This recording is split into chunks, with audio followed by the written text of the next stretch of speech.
tale of two breakfast sandwiches. One I know very, very well from my pimply-faced teenager days when I had luscious hair, and one of them was designed, one on my left, yes, the left, designed so that I could produce 200 of those or more, just hundreds and hundreds during the breakfast rush hour. It's really, really quite good at it, one of their best employees, if I do say so myself. That sandwich is the product of a ruthlessly efficient food system designed to move as much product from farm to processor, distributor to retailer to our mouths as quickly as possible. The other one, the sandwich on my right, was crafted for other pleasures, including taste. The bread was made the night before out of a local bakery. The baker starts her day at 12.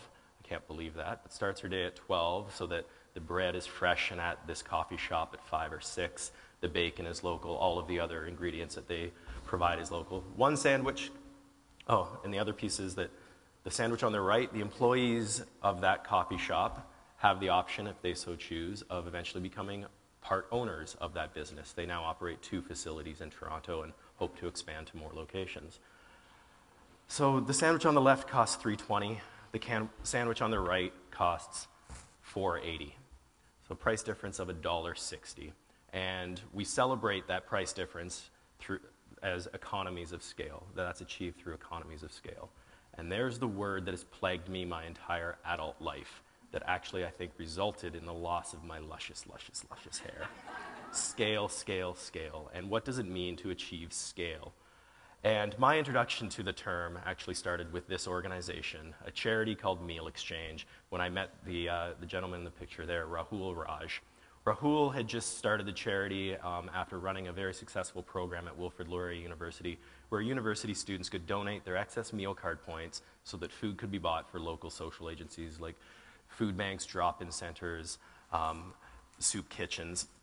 And he was looking for more students to start up these chapters, and I raised my hand at the University of Guelph and said that's great. Because the problem at the time was that students, if they didn't use up all of their university meal plans, and Rahul, you can see him, he's not a big guy, but he had the same university meal plan as the linebacker on the football team, and so he has all of this money left over, and what he witnessed his peers doing is they would purchase excessive amounts of pizza or gum or this or that. They want to get something out of that. And he said there's a better way for that money to be spent.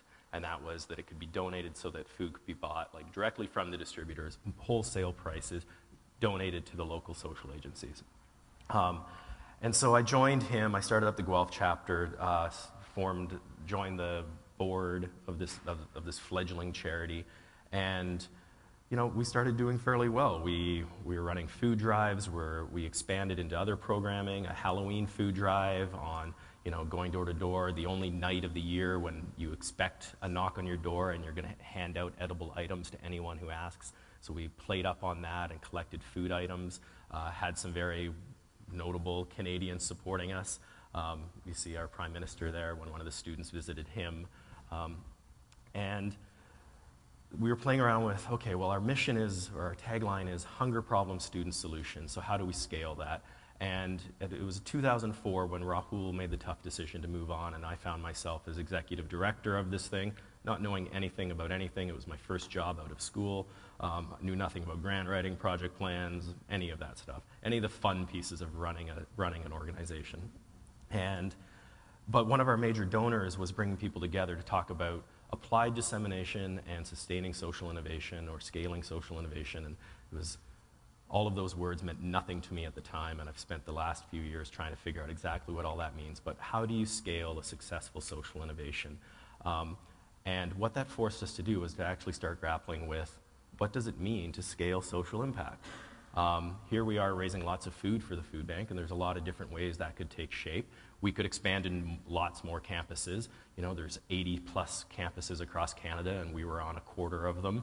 Then down into the United States, there's way too many to count. And we said, well, this could go everywhere. The same amount of food that we're raising on one campus, if we raise that on every campus, we're raising millions of pounds of food and dollars for the local community. That's fantastic.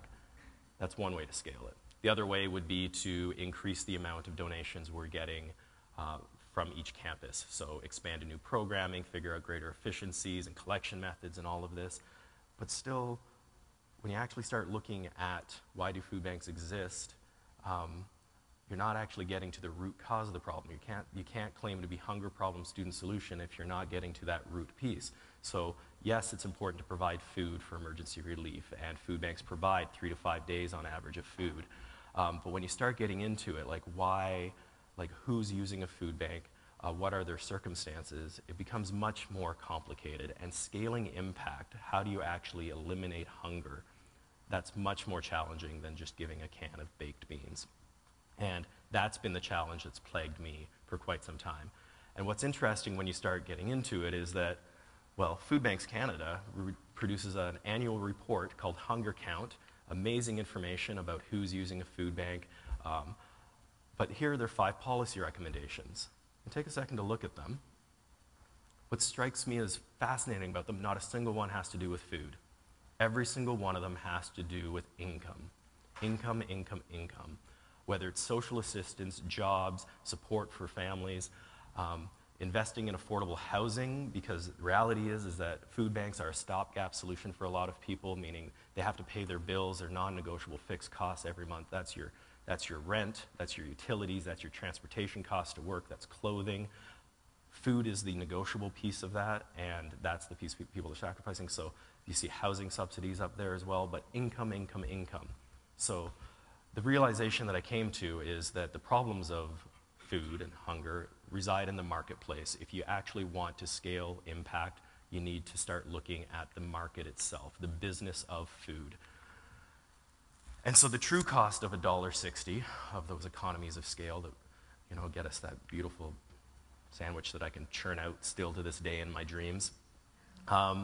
The economic cost we talked about, it's the jobs. We know that 1.9 million Canadians are food insecure, meaning they've answered yes to several questions about concerns about food, or they sacrifice diet. The health costs of this, Stats Canada reports that the estimated cost of unhealthy eating is $6.3 billion in Canada. And then there are the environmental costs, which include everything from loss of biodiversity through monocultures to greenhouse gas emissions. So that trifecta of challenges is what's actually facing us when we dive deeper and deeper into scaling social impact around food. Now I view those things and I go, well, yeah, those are challenges to overcome, but I actually view those now from a different lens, and that's of capital. Each one of those represents a different form of capital. And so we've heard the term true cost accounting sometimes, like what if we factored in the full cost of a meal, of this product and everything. For me, I look at environment, and that's a form of capital. That's living and natural capital. And when you look at health, that's social and human capital. Economic, financial capital. I think to scale, to achieve the sort of change that we want in a food system, to go from the very large dominant one that exists right now, and you see this emerging one of local sustainable pieces, there's a missing middle in all of that. That how do we scale beyond farmers markets, beyond specialty stores, beyond 1 or 2 product lines? How do we make good food produced in a way that respects the environment just commonplace, not a niche, not a third tier of the food system, just part of how everything operates? It's by respecting these 3 forms of capital. And the really fun piece, I think, is and this has been my work for the last few years, is supporting social entrepreneurs, these people that are blending models of business viability with impact, with social or environmental outcomes, is when you look at any one of these different aspects of the food value chain, everything from the inputs, that's the seeds, the fertilizers, any sort of nutrients that go into it, to the production side, that's the farmers, the fisher folk. The processing includes everything from your cheesemakers, your wineries, your slaughterhouses and abattoirs, wholesale distributors, retail, down to us, the eaters, and then what happens to the waste afterwards and how that can be recycled back.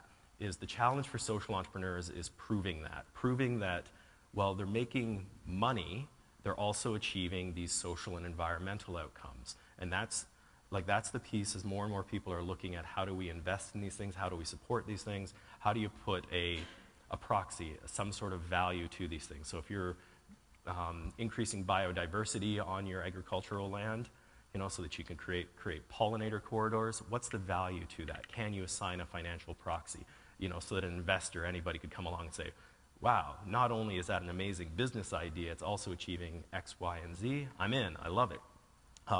There is work being done around all of that. And the challenge for me around the definition of scale is that we think of scale as having to grow big, big, big, big, big. We think that we have to go from small and niche to mainstream, and mainstream means single entities, it's consolidation.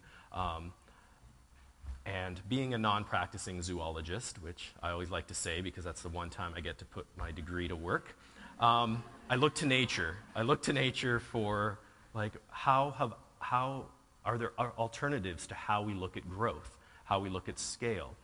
And I love it because in the deep recesses of my brain from a first-year botany class, I remembered the term rhizome. I said, rhizome, I need to look into this more. Why did that pop into my brain? And there's a reason. It's that the largest organism on the planet, the largest organism by biomass, is an 80,000-year-old rhizome in present-day Utah. And you're looking at it right now. You're looking at it. We'd look at it and see a grove of aspen trees and say, wow, that's 40,000 trees, individual trees. It's actually one organism. A rhizome is a plant that has its root system and stalk system underground and sends up new shoots. And those new shoots supply the nutrients to the entirety and vice versa. That conceptually is how I think of how we need to get to the future of our food system and how we scale growth. It's not through scaling of single entities into large behemoths of their sector and industry. It's scaling a lot of small. It's the power of small, the power of replication. It's the power of what's happening here in Chatham being replicated in Waterloo and Guelph and Regina and Vancouver and in communities elsewhere. It's a lot of small and medium-sized enterprises and initiatives being replicated and being supported by one common root system. And that's what I'm doing. What I'm doing and some others are doing, we're hacking an incubator model. An incubator is taken from the tech industry or other high-growth sectors like tech, health, energy, and their model is fairly simple. It's invest in 10 companies, provide them with, say, $20,000 or $30,000 of seed capital and 3 months of training and support. That training includes workshops on business model growth and mentoring and then introductions to all the right people in the industry. And in exchange, we want 10% of your company.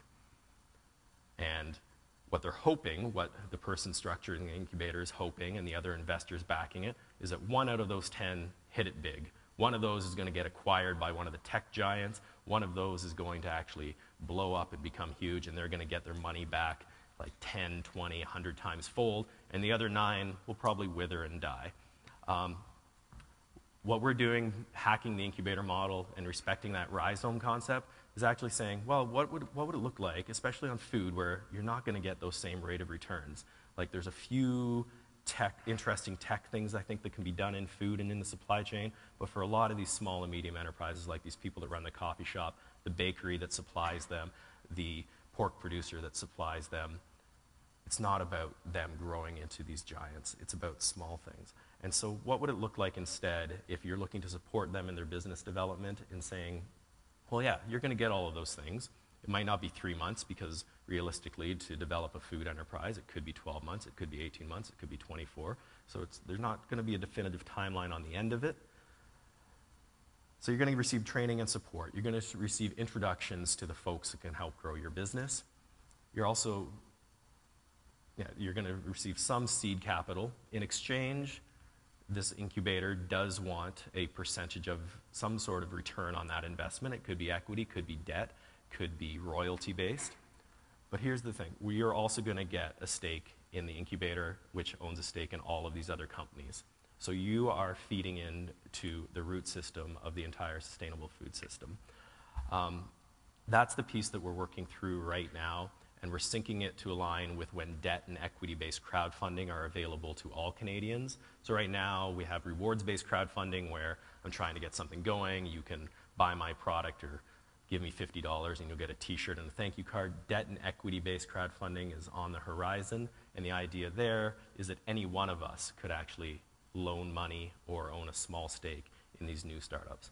And so all of that combined is looking at how do we create a different way of supporting businesses, because what I fundamentally believe is that if we keep on investing in food businesses the way we always have and expect a different outcome in terms of what happens 10, 20 years from now as they grow their enterprises, then why do we think we're going to achieve those social, those environmental outcomes when business development right now is focused on just that economic piece? I think we need to do a different way of supporting business development that respects multiple forms of capital, regenerates multiple forms of capital, and allows all of us to be investing in the projects, the businesses that support our vibrant local food economies. So it's time to put our capital where our mouths are. Thank you very much.